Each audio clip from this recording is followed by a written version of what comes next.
Nice crowd. This is the reading we have every year that we call the Georgia reading, where we have poets specifically from or who live in Georgia, are born and bred here, etc. We've made this part of this reading series right from the very beginning because of the generosity of the people who endowed the program. And also just to honor Georgia writers and Georgia poets. There's an incredible number of really good writers here. My name is Thomas Lux, and I have the great privilege of being the born professor of poetry here at Georgia Tech, and I am your host for this evening. We have three excellent poets tonight. One of them is still on the road.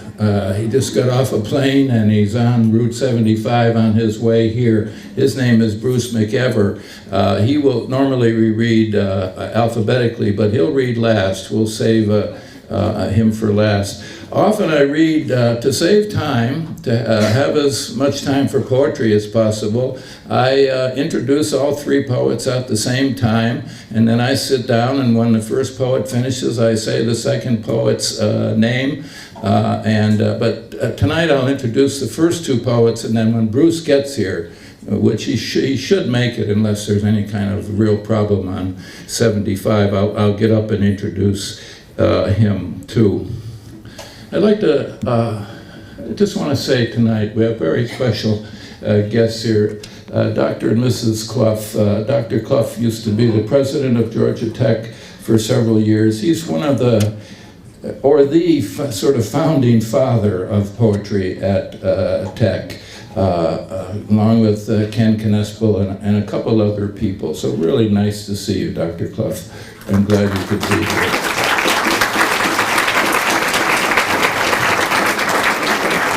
How many of you are first-year students? A lot of you. Good. That's part of our plan. That's part of the scheme we have. Here's Bruce McEver is here. So in fact, I am going to introduce all three poets, and Bruce, you'll read second. We have a seat for you somewhere up here. Just made it in from New York.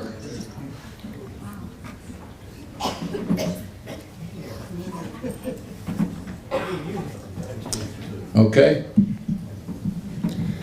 Part of the scheme, I said, of having freshmen here is that we've made a kind of partnership with the Britton Fellows, and it's now, with several Britton Fellows, it's part of the curriculum, Poetry at Tech, and coming to the readings. We find that pedagogically very sound, i.e. being able to introduce to some of the best poets in the country and in fact the world to first-year students. We heard last year, we've been doing this for several years. In fact, it was started by my wife, Jennifer Holly Lux, 5 years ago. But we heard last year that a group of freshman students pledged, 12 of them I believe, pledged to come to every Poetry at Tech reading until they graduated, because the readings mattered to them so much. If you've never been to a poetry reading before, there's not going to be any bongos. Nobody's going to be playing any bongos. There's not going to be any, there's going to be some older people standing up here, but nobody mumbling into the microphone incomprehensibly. The poems will be lucid. You might have some laughs. There's some serious poetry too as well. We brought over, Travis tells me, over 200 poets here in the last 15 years, and most of them from America, but also in the last few years we've had international poets here, and we're going to continue to do that as well. But tonight, please let me introduce the three poets. I'm going to sit down and enjoy the reading myself. And if you'll hold your seats for just like 30 seconds when we're finished, so that I can thank some people, I'd appreciate that. The reading will last no more than an hour from when it starts, all three poets, because we know that some of you have labs and things like that to go to. I know one of the draws, particularly for the young men here, are the sandwiches that are free before the reading, but they'll always be there. Those sandwiches will always be there. Fourth meal you call it. Our first reader is James Davis May. James May's poems are fearless. He has somehow managed to combine his eye and his ear and his imagination into one tight beam of illumination. His first book is titled Unquiet Things. It's a very apt title. These poems make their noises and are unafraid of being understood.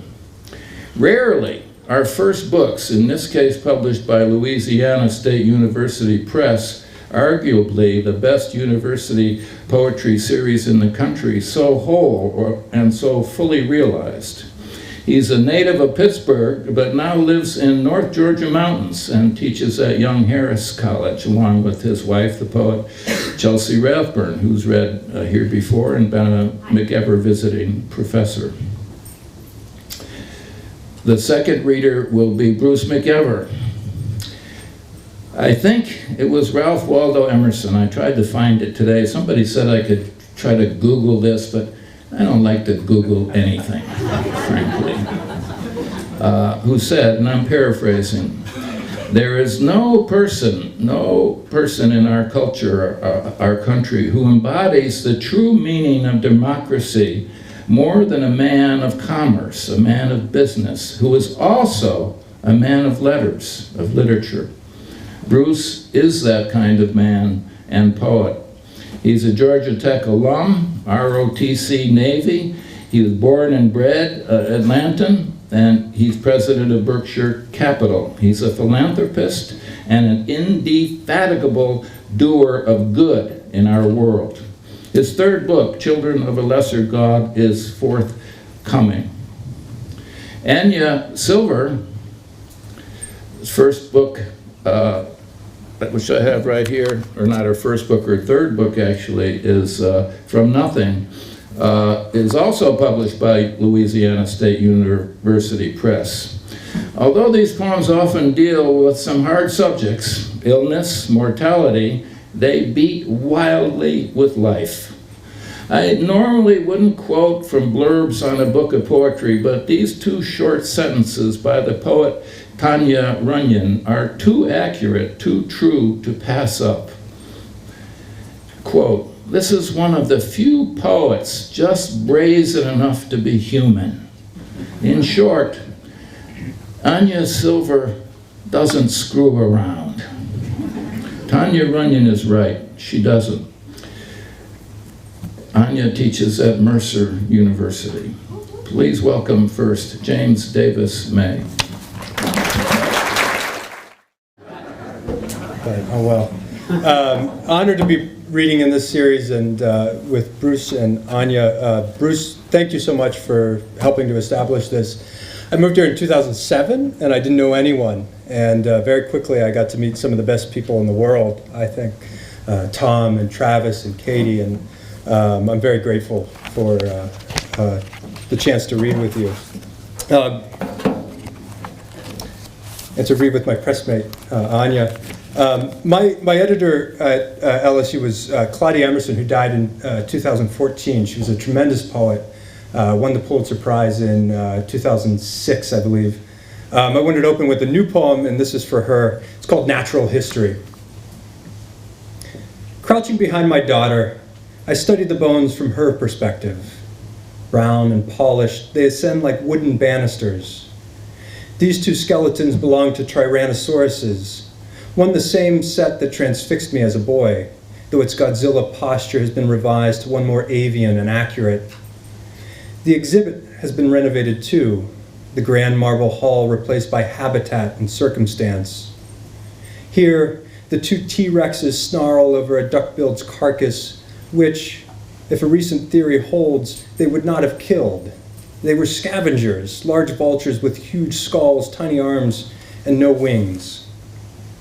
But I prefer the story I learned, that they were predators, fierce, and I thought this way, evil. So for my favorite, I chose Triceratops, the tank-like herbivore capable of fighting back, its skeleton in the old exhibit planted like a righteous boulder at the taller reptile's foot, as if admiring virtue would make me virtuous. I'm thinking of my friend who died this week. Gracious, industrious, if anyone deserved to live, it was she, and yet, as my wife points out, all in our pantheon of enemies, our racist neighbor, my wife's ex-husband, the pig-headed colleague whose only talent is bullying, still breathe and laugh. It all feels like an accumulation of evidence that proves something that doesn't need evidence, a design without design, and good, evil, and fate are the words of an extinct tongue and don't appear anywhere on these placards, while Triceratops is now camouflaged in the corner by Cretaceous flora in a deromanticized existence. We move further through the old world, my daughter pointing, asking for the name of every skeleton, and each time I'm more confident when I say that I don't know. So my wife and I met here in Atlanta, and one of our, was it our second date was a poetry at Tech reading? And since then we've moved to Young Harris, or actually Blairsville. We teach at Young Harris College. If you've ever been up to Blue Ridge, that area, it's very beautiful.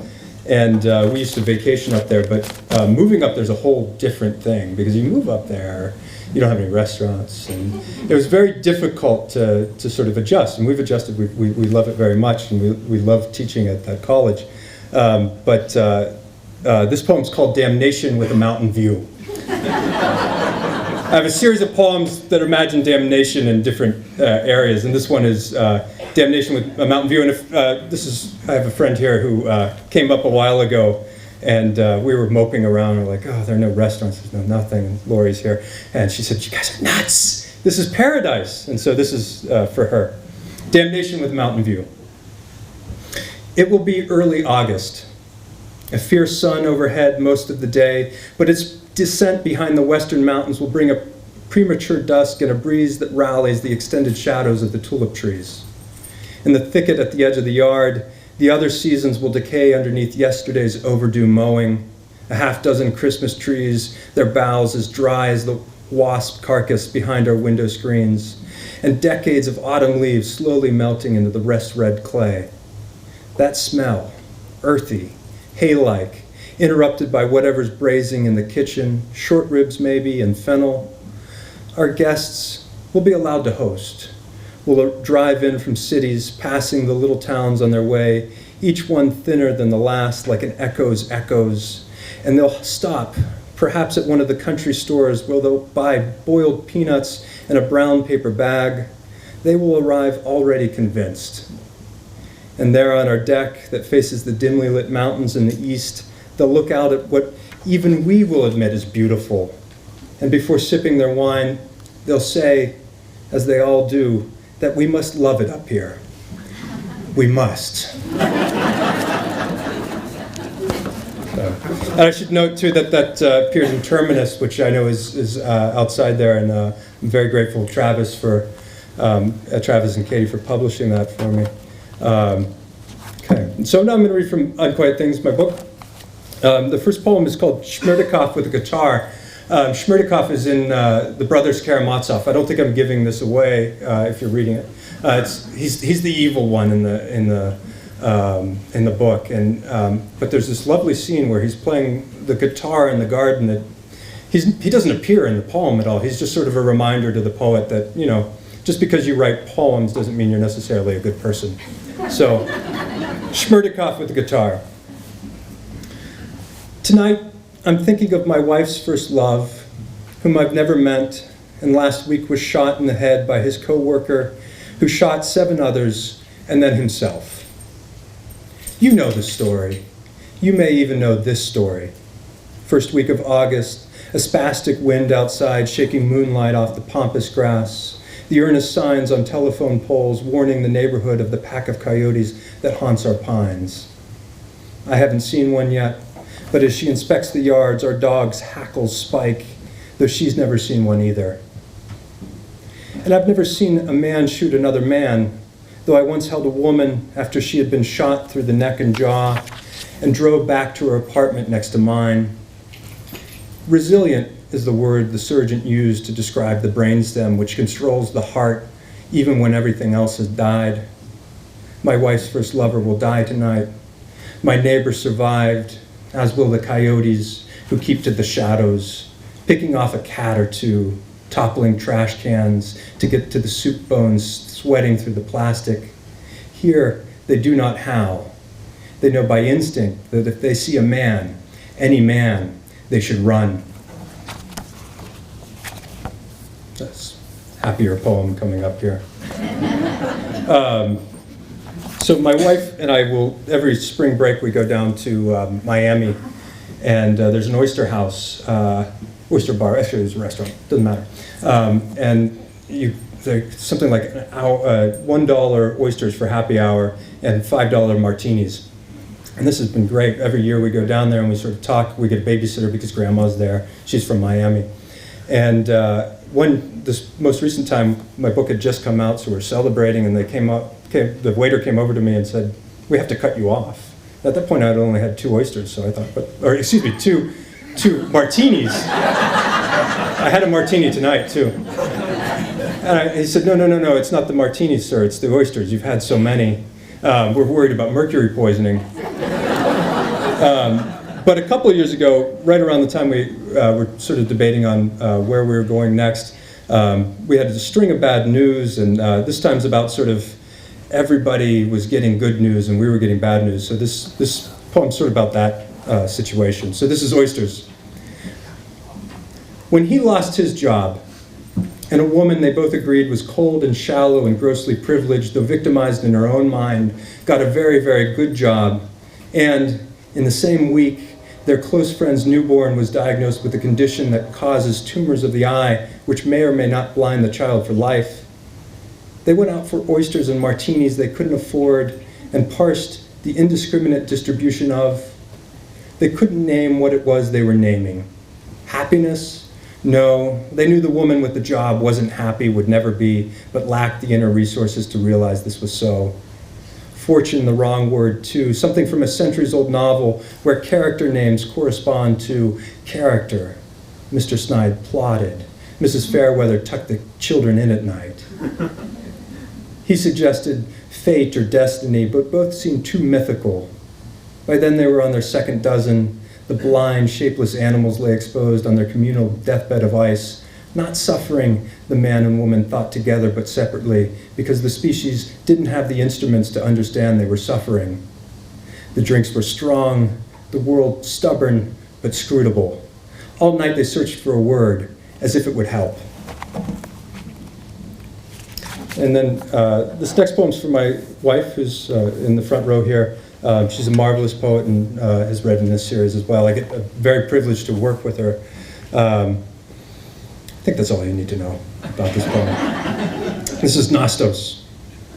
We had not quite been arguing that night, but talking, discussing how I answer any mood of yours that falls below cheery contentment with a litany of solutions, as if trying to help you find the right word for a crossword puzzle. Sometimes the heart wants to be sad and say so and be heard, you said, or seemed to be saying as we followed our dogs out the door into the yard, the carport light startling awake at our presence and then nodding off again. You'll remember that it was late, our neighbors hours into sleep, so we spoke softly even as we began to really argue, this time about who locked the door on our way out.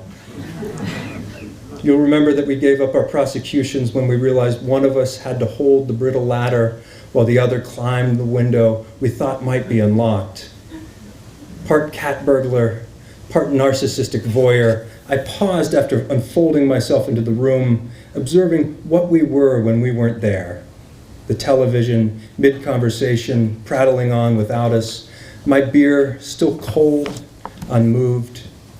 You'll remember how the tails behind you wagged, how happy we were to have back what we had. I remember I felt so heroic giving that to you by just opening the door, which I can tell you now, I'm certain I shut. So I was very excited when I wrote, anytime you write a poem, it's a triumph, and then I realized I had to show it to her. at the same time, and she's like, I knew it. I knew it.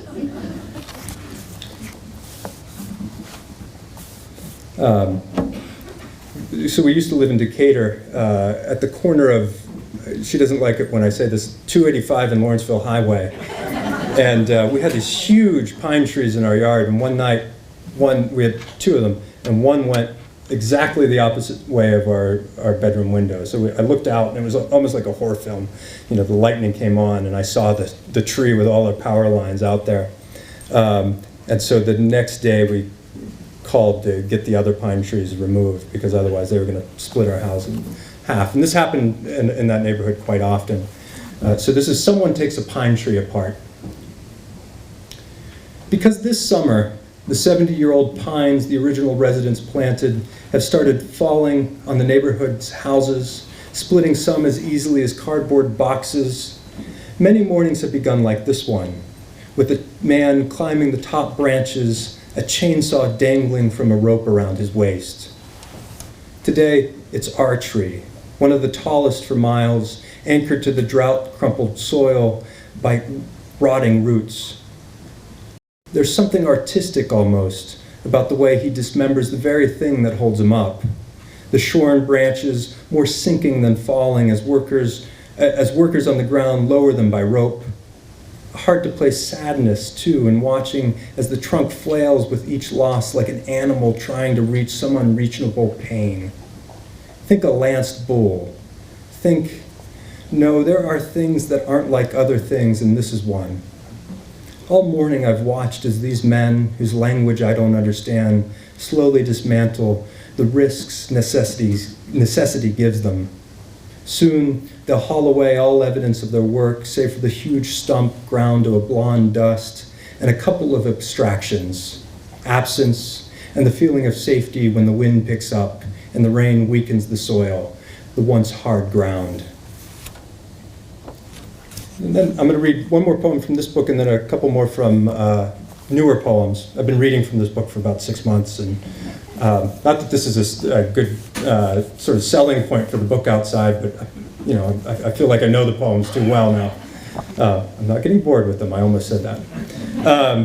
This poem is about my first conscious memory of, I was about 5 or 6, and I remember my parents had a horrible fever, and they were working over me, sort of trying to bring the fever down. I remember waking up and thinking, this is kind of nice. You know, I feel loved. And it was my first conscious memory of thinking, oh, yes, they actually love me. It's not, you know, just obligation. So this is called A Lasting Sickness. And I wrote this poem actually when I had a fever. I think it was up near 104. This is the only poem I remember writing sick. This is A Lasting Sickness. 5 nights into fever, you lie in bed as your parents, urgent, move about you in the soft, almost birthday candle dim light. If you're in pain, you won't remember. Though the fever's so high, it's likely you've reached that euphoric state in which the dying or near dying see the oblong silhouettes of angels, hear the shapeless voices of the dead. Instead, you see your mother watching you, along with a vigil of good soldiers, the stuffed bears, the purple rabbit, the papier-mâché parrot perched on a painted hanger. Your father plunges a washcloth again into a mixing bowl of ice water, brings it to your head, and you fall back asleep to the sound of your own being cared for. If you were the boy who remembers this well after forgetting the cause, if it haunts you like, say, unrepeatable pleasure or a good dream you've never learned to disbelieve, so that each sickness, pneumonia at 18, shingles at 23, reminds you of what others have done for you and what others will do, their hands working your clammy wrists and brow, kneading the minty balm again and again into your chest. If you began to believe, as the boy did, that the world not only acknowledges your suffering, but turns to soothe it, what choice would you have but to love that world you so appallingly don't understand? All right, so 2 more.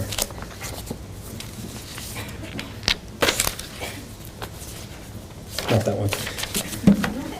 This one I wrote this week, and so it's been a long drought. It's been a very, very busy semester at Young Harris.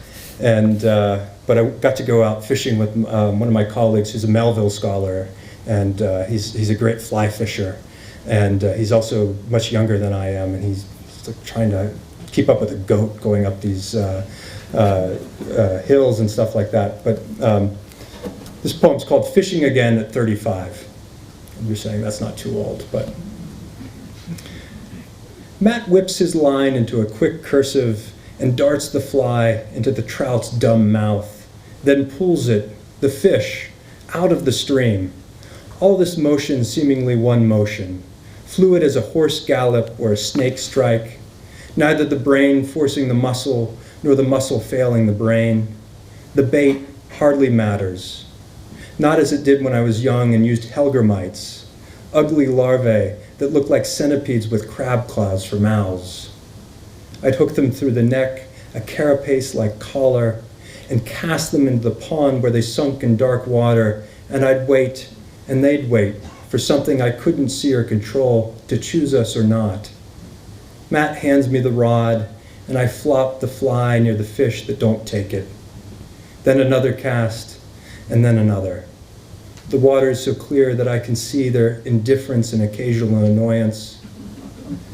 To come back to an art I left, to feel again my unskilled hand, to remember all those poor helgrammites I reeled in, their bodies mangled by small mouths whose whispered bites I never learned to feel. It's good to know that you're not good at something, at much really. Good to not have caught the fish that's held before you, slick with fresh water and October sun, the brown dots along the skin rhyming with the rocks, the unattainable colors attained. You can't do that. You can't do anything that well. That's why you praise. You guys are thinking this guy has a self-esteem problem, and I do. So thank you for laughing. This last poem, this is my last poem, so thank you all for coming and coming out for poetry. This is the biggest crowd I've ever read to and probably will be for the rest of my life. But we moved up to North Georgia, and as a poet, this is kind of a neat thing. There's all this nature around you, and one day I'd walk out and there'd be deer, and I'd go write the deer poem, and then there'd be turkey, and I'd write the turkey poem. Coyotes, bobcats. I haven't seen a bear yet, but one went for a walk through our grocery store, and it was the biggest news for about 2 or 3 weeks in our local paper. Then my wife, who, as I've said, is also a poet, she said, you got to stop writing the critter poems. This is becoming a thing. So I wrote this poem instead. This is called Ed Smith. Instead of deer or turkey in the yard, this morning we find Ed Smith. Or a man who says he's Ed Smith.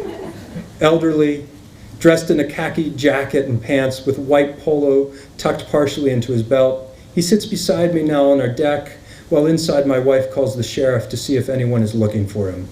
No one is. He knows nothing except the name, not even how he got here or why he would be walking at all just after sunrise. I ask him if he saw the cows in the meadow along the roadside, and he says no, that he didn't come that way, but I know it's the only way he could have come. I ask him if he's married, and he says no, then maybe. And I catch myself manufacturing a sort of condescending pity, condescending in the way that all pity is, thinking of him as a body with no self, a ghost in reverse, an orphan memory of someone else's grandfather now lost and unaware that no one knows who he is, including himself. In the old stories, the dead forget themselves and walk witless through the underworld like boats adrift and pilotless. And maybe that's why we invented the self, or the soul, or the spirit, some indelible quiddity that cannot die, because this, to be forgotten by everyone, even our own minds, seemed, and it is, inexcusable, the worst sort of indignity. But maybe this spell will break, and the hero will return, however briefly, to talk with the sheriff, who'd otherwise be bored this Sunday in a county where nothing happens except for things like this. Maybe a wife will be found, or a daughter, who will laugh when picking him up, the laugh, the acceptance of what cannot be changed. So my wife and I wait for that someone who will know what to do, leaving Ed Smith to sit quietly in our chair without questions, his hand tapping his knee to the rhythm of a song that he's remembered or imagined and isn't there, but seems to be beautiful. Thank you very much.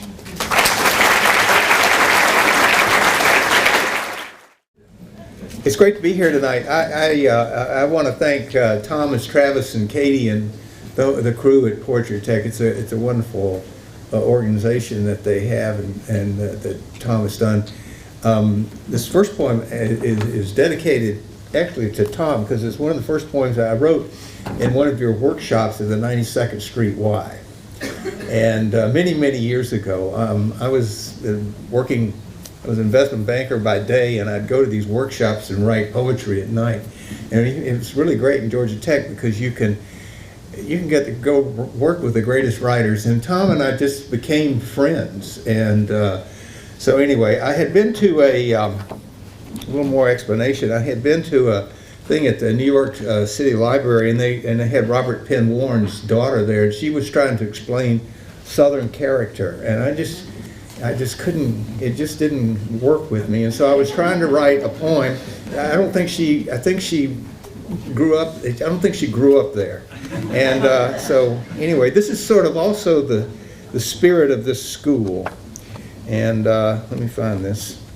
I worked a summer in Richmond selling a brokerage firm in Philadelphia, an old brokerage firm in Philadelphia called Butcher and Singer, 200-year-old firm, to a firm there called Wheat First Securities. And there were a group of really great Southern guys that ran that thing. And we actually made a pretty good deal. But there I was in Richmond, and I sort of spent a lot of time and sort of got the spirit of the city. So I was trying to describe the Southern character. It's called Richmond. Undeterred by over a century of industrial progress since the war, the cold stone-cobbled James runs through Richmond's heart. The river floods the brick-cluttered relics of old cannon foundries, tumbled tobacco warehouses, racked bridges, dams, and locks. Now on its banks, modern towers taint peak towards sunset and shadow column porticos. It's charming and everywhere. I negotiate with a landed banker whose family financed the cause, or chat with an ex-Marine cabbie who, on the way back to the airport, whose great-granddaddy dug and manned those earthworks surrounding and strongholding this sacred capital. It seems even alive in the glimmering eyes of the great generals' oils arrayed at the Commonwealth Club, Jeb Stuart, Stonewall, and Lee, whose stares of determination and damnation grow and secretly ember in the bosom of the citizenry. That courteous, soft-spoken Southern character, somewhat deceptive, but capable of taking on vastly superior forces and sometimes whipping them.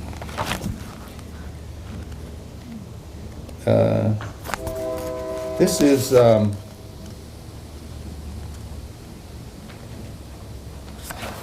about my neighbors in Connecticut who are farmers. I greatly admire farmers. My grandfather was a farmer, and these guys never quit working.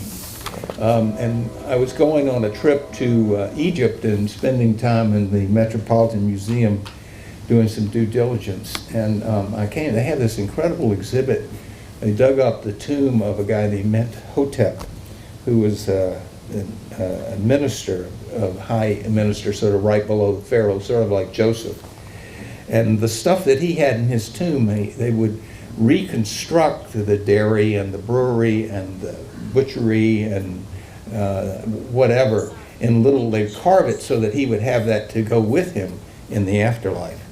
And there's one word here called Ka. Ka is what the Egyptians believed was your spirit that came back in your duplicate that went between the land of the living and the land of the dead. And this is called How Things Never Change. In a hieroglyphed wooden box, stiff miniature men wearing white kilts and sandals sit, tending tiny, exquisitely carved black and white cows, just like those Holsteins along the Housatonic at Shady Maple Farm, manned by my mustached neighbor John and his suspended crew, who know all about cows, that slog galoshed through mud and manure, spreading its abundance on their fields. They work on unending chores for their cows, somehow making ends meet until the day they drop. Like their ancient brothers who tended Menhotep's herds by the Nile 4,000 years ago, they travel together an eternal memory, Ka from the Middle Kingdom.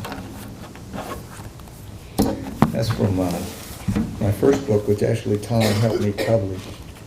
And I wouldn't have published without him. He is the most generous person, and we just wouldn't be here without him.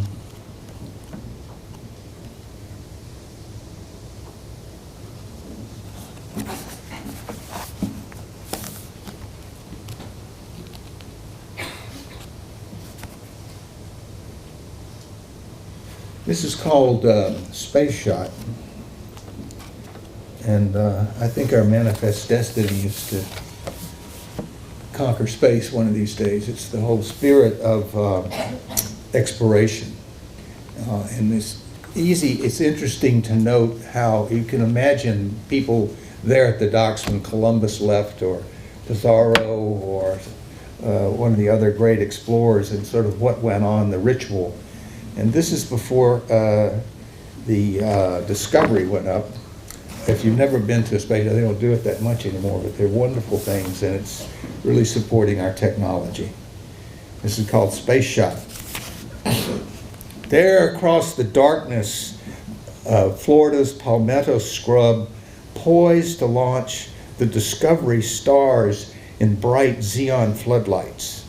It nurses an orange tank of frothing gases twice its size. Its boosters, like giant Roman candles, stand at the ready to escort the shuttle into orbit. Jets roar through the cloud cover to vouchsafe a stubborn ceiling. Nervous throngs watch from bleachers that stands for the blast that will turn night into day. Was this excitement in the crowds at Verona Harbor in 1492, waiting for 3 small ships to catch favorable winds and disappear over the horizon? Our spotlighted technology idol smokes eerily and silent. Aboard, 7 bright-suited astronauts are strapped in and eager to reman the International Space Station. As the window of opportunity narrows, no prayers are said, no sensors swung. Technicians and scientists ritually check 2 million systems that must sync during the 10-hour countdown they control. A-OK in Houston, downrange, clear, and in the console firing range at the Cape, screens aglow, a go, but the clouds have their arms crossed, the windows past. Stand down.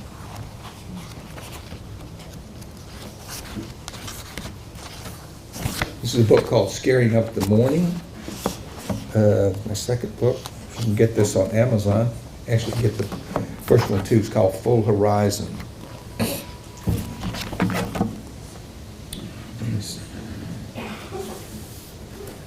This is called Car Heaven. You sort of wonder, I mean, now that we've opened up Cuba, we know where all those cars went that we sort of left, and you sort of found that down in the Caribbean. I had a surprise one day when I was down there.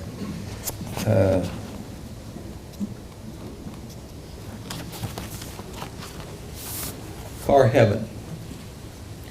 In Anguilla, a cerulean sea floats tramp steamers and catamarans.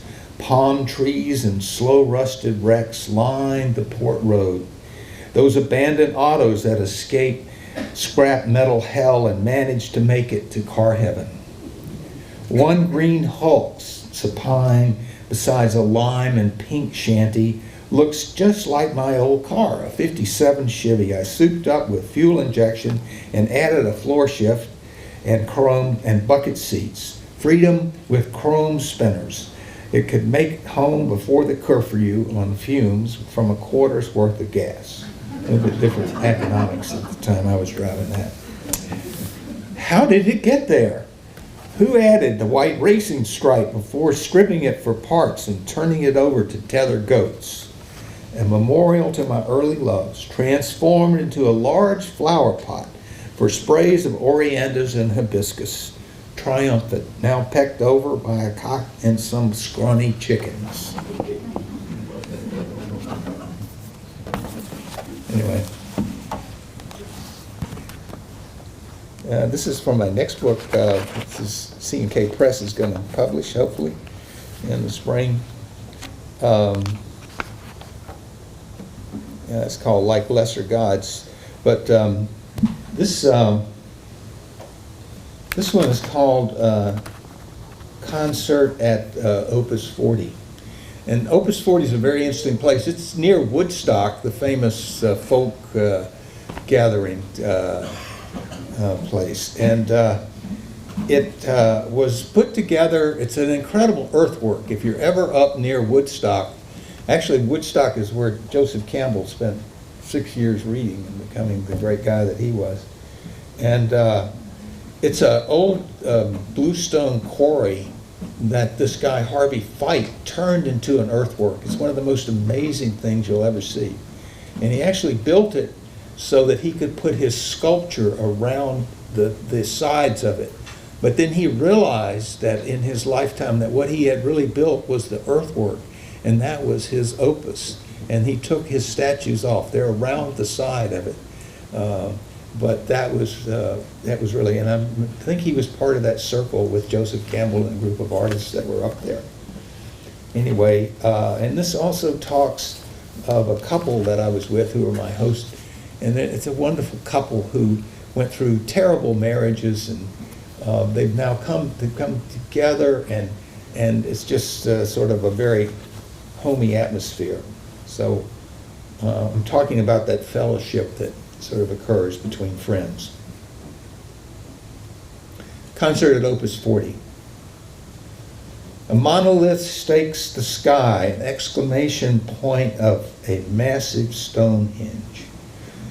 Measuring the mountain beyond, distant blue in the haze, an aloof overlord last lighted by a setting sun.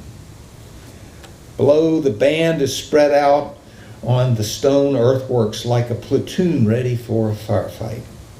Refugees and rhythms from the love inn at not far away Woodstock. The audience dances enthralled, drawn by the primordial beat of tom-toms turning on libidos. Liberating picnic baskets and chairs, the writhing crowd taken back to a wilder youth, now more sober, celebrate this in life's monuments.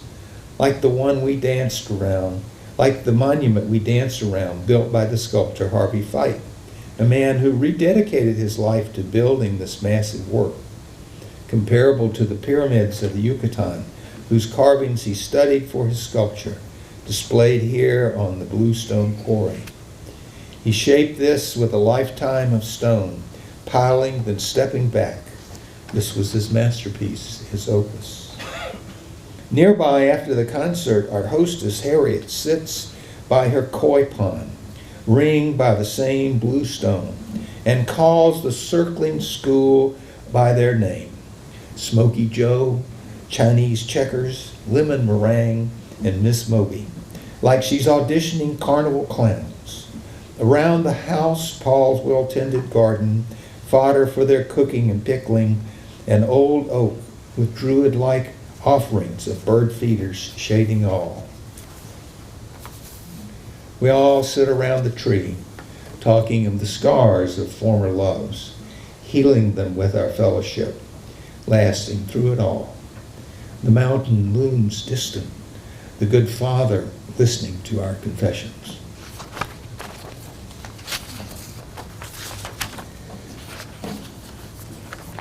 The If you live long enough, we go through all kind of experiences, believe me. This is called On the Island of the Smiling Moon. This is on an island in the Adirondack, sort of a smoky, foggy, absolutely one of the most beautiful lakes you'll ever see. On the Island of the Smoking Moon. Afternoon rain tingles on the cabin's pane, washing the memory into the lake, moating the Pine Island. Thunderstorms parade north across Fern Lake as 6 souls drop off to afternoon naps after the long drive here and the news a lost brother was safe. Despite all efforts to forget, betrayal pits your stomach. You know you must forgive and give it up to God. Compassion sleeps beside you, sharing her island, and somewhere in the water lilies a loon wails, that haunting sound, hearkening something time-worn, going back to the primordial, clean living and faith, keeping your word. These white and black feathered birds seek clear waters, stand their ground, and mate for life. And this is from I guess another book I'm working on, or in the process of working on.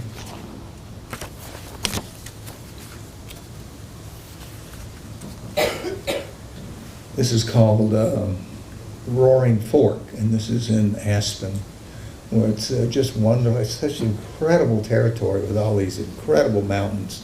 And I'm out at this is at the Aspen Ideas Festival, where all these great people come and ideas are espoused, and you can hear just about everything. But so people are it's very idealistic. But it makes you think, and there's something underneath it, which is what I'm talking about here. Verdant slopes reach to red peaks patched with remnant snows above the tree lines of Aspen's mountains. They stand like inspiration over this town, bustling with the summer crowd for the annual Ideas Festival, all tagged and taking in wisdom coming down from the mountains and out of the talks in the tents and halls. The world suddenly made simple if we would only follow reason and work together with goodwill. But the cancer of reality always complicates things. Once we travel home from these summer meadows of wildflowers. We bike a trail by the river, swollen, muddy, boiling, and hell-bent downstream, over rocks and rills, under poles of pine swaying skyward, and the eternal aspen quaking riverside. The stream cuts a V through the bedrock and swaths down valley. Impressive, this power of water, the yin. I try to forget the andial sarcoma that was found a week ago in my lung. I must face this when I leave this place. But I'm together with my friend, a lady with an eternal smile, who brought me here, makes me brave, and rides beside me into this dark valley. So I can report today, a year and a half later, that I'm cancer-free.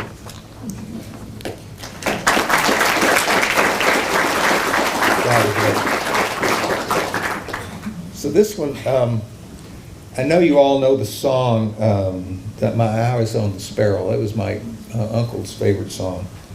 And every time I see, the little birds in the park and stuff, it sort of reminds me of that song. And that's what this is about. It's with an epigram, and the name of the poem is Doing the Lord's Work. And the epigram says, "Look at the birds of the air. They neither sow nor reap nor gather into barns, and yet your heavenly Father feeds them." That's Matthew 6:26. 4 fluffed sparrows greet me on a rail outside just above my outside table in Central Park. Their feathers bunched like scarved homeless scavenging this boathouse. A cute chirping chorus on this bracing morning after the opera last night.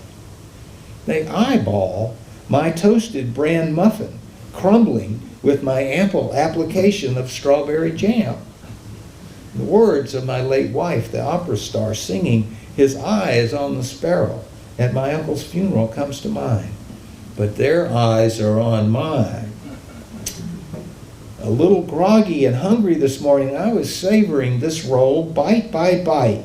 But this crew doesn't take food stamps. The welfare system has failed. They cajole me into a direct mission, and I leave them half of my muffin. It is soon swarmed by fluttering communicants. I'm doing the Lord's work. Thank you.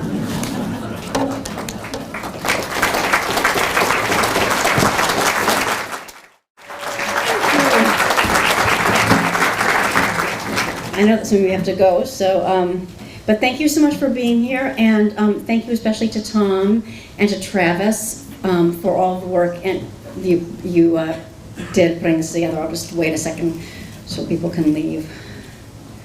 I'm going to start with the title poem from my latest book, From Nothing, and this begins with an epigraph from a John Donne poem called A Nocturnal.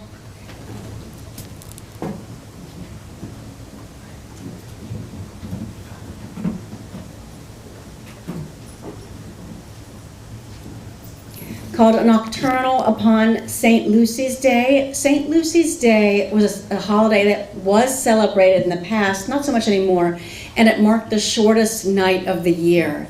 And the epigraph from the John Donne poem reads, I am re-begot of absence, darkness, death, things which are not. So this is my poem, From Nothing. Again and again from nothingness I'm born. Each death I witness makes me more my own. I imagine each excess line of mine erased, each muscle shredded, each bone sheared. One day my spine's long spar will snap, ribs tumbling loose, my face will droop and drop. Then I'll be re-begot. The air will shimmer and my molecules will vault, emerging free.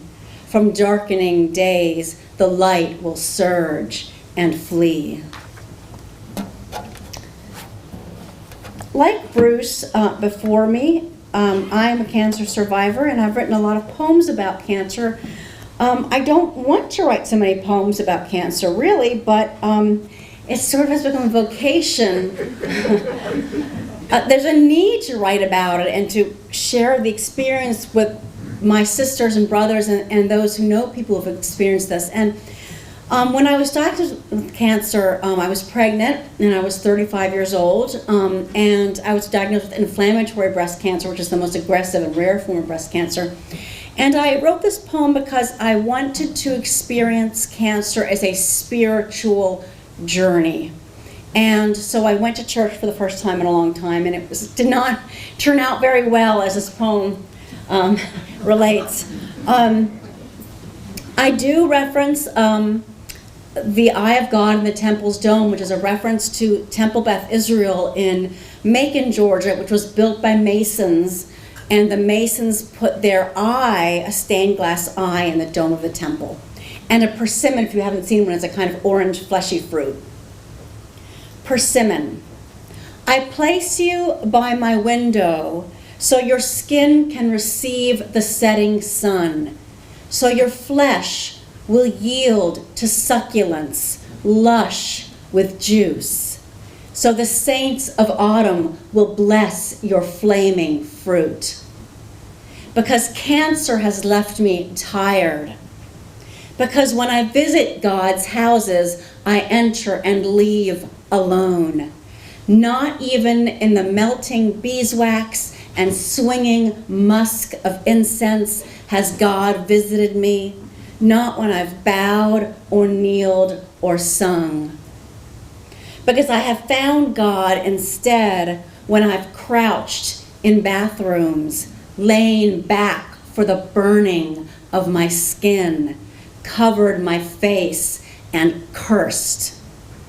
Persimmon, votive candle at the icon of my kitchen window, your four-petaled stem, the eye of God in the temple's dome, tabernacle of pulp and seed, dwelling place for my wandering prayers, I am learning from you how to praise. Because when your body bruises and softens, you are perfected. Because your soul, persimmon, is sugar.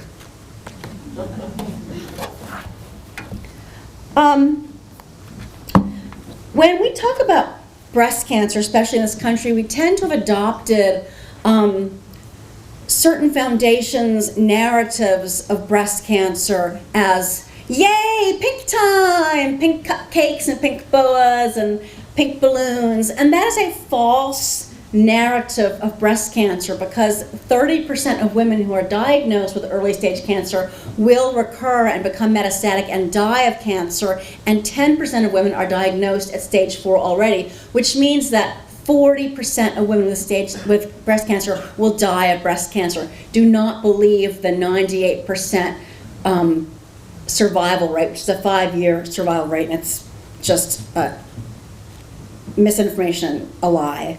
And I wanted to write a poem about women who have been diagnosed with stage 4 breast cancer, meaning that it's incurable metastatic breast cancer. And these women feel like outsiders, not only among the healthy, but also among those with cancer, because they can no longer call themselves survivors. And I want to dedicate this poem to a dear friend of mine, Holly, who died 2 days ago. She was, I think, 45, and she had 2 children.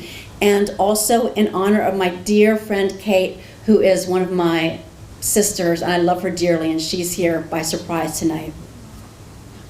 Stage 4. Suddenly, gloved hands empty the rooms of my house, and I'm told to take only what I can carry. Faces turn away from me. I'm taboo now. The boat I'm set inside is crowded with others like myself. They come from their own cities. Cautiously, we take each other's hands and trade stories. We learn of the lucky few who return, who are able to cross back over. And in time, their shame comes to be known as victory. We use words that once embarrassed us: courage, prayer, miracle. And always we long for our old homes. We draw scarves over our faces when we weep, singing the songs of our ancestors. In this exile, no pillar of dust and fire guides us. Our passports have been stamped. Our wrists and collarbones have been marked. Even when the old promises begin to fall away, when we see less clearly the gardens of our former lands, still we are together, friends, and we know what our beloveds do not yet know. We can see through each other to the lapping silence beyond the Milky Way.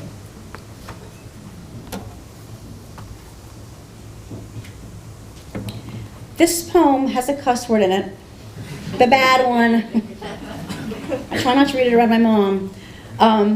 And it is not written about my doctor, who was wonderful, but it is written about a friend of mine who was told that she was too young to have cancer in her brain, and so her symptoms were simply ignored until eventually my friend Jen died of the cancer in her brain.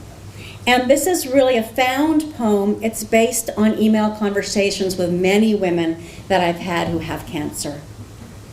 And it's called I Watched You Disappear. And this was written before the Monsters and Men song came out, so I did not copy them. I watched you disappear. That fucking doctor killed you. Killed you.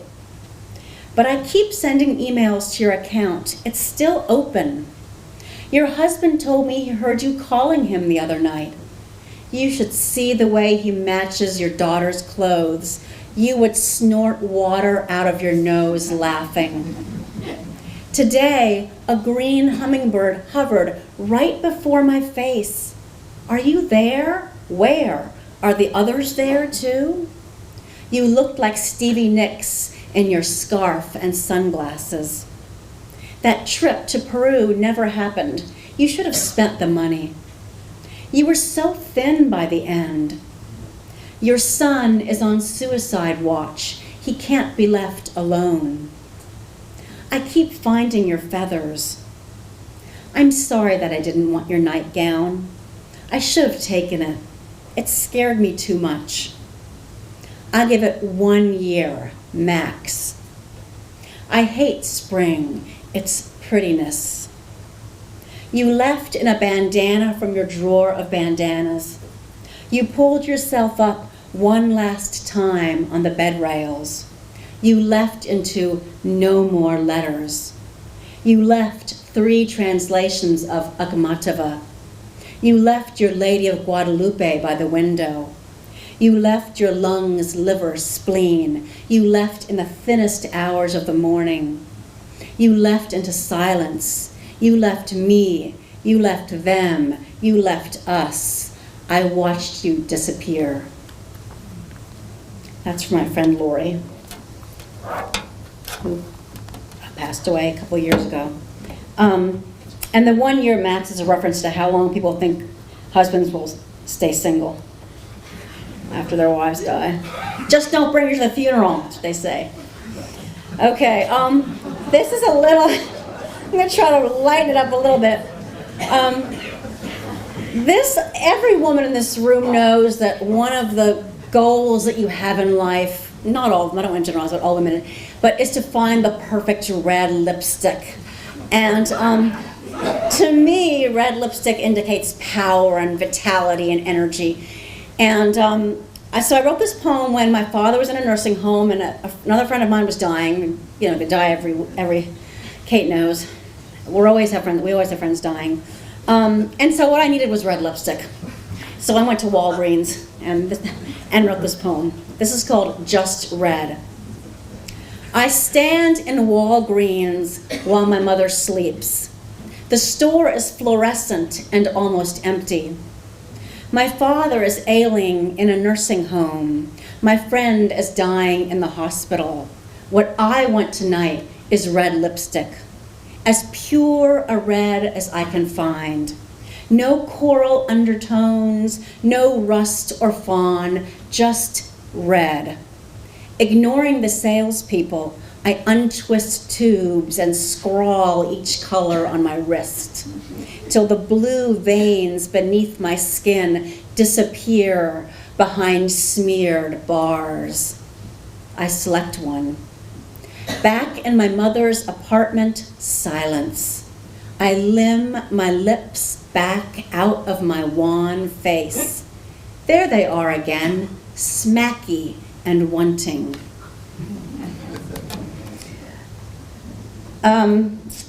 This is a poem about, I'm going to read a couple more, I know we're running out of time, but this is a poem about a trip that I took to Lucerne and Switzerland when my sister was living there. And there's a Picasso museum to which I refer in the poem, and there's a Picasso museum, fabulous pastries, and also a hall of mirrors in which you walk through and you try to find your way out, but it's hard because the mirrors confuse you. So, and there's also a reference to a folk tale, which some of you may have heard before. This is called Lucerne. Yes, I remember the painted bridge and the rain and my white fur jacket that wasn't real fur. Yes, I remember the castle ramparts, cafe umbrellas open between showers, the apple cake and Picassos.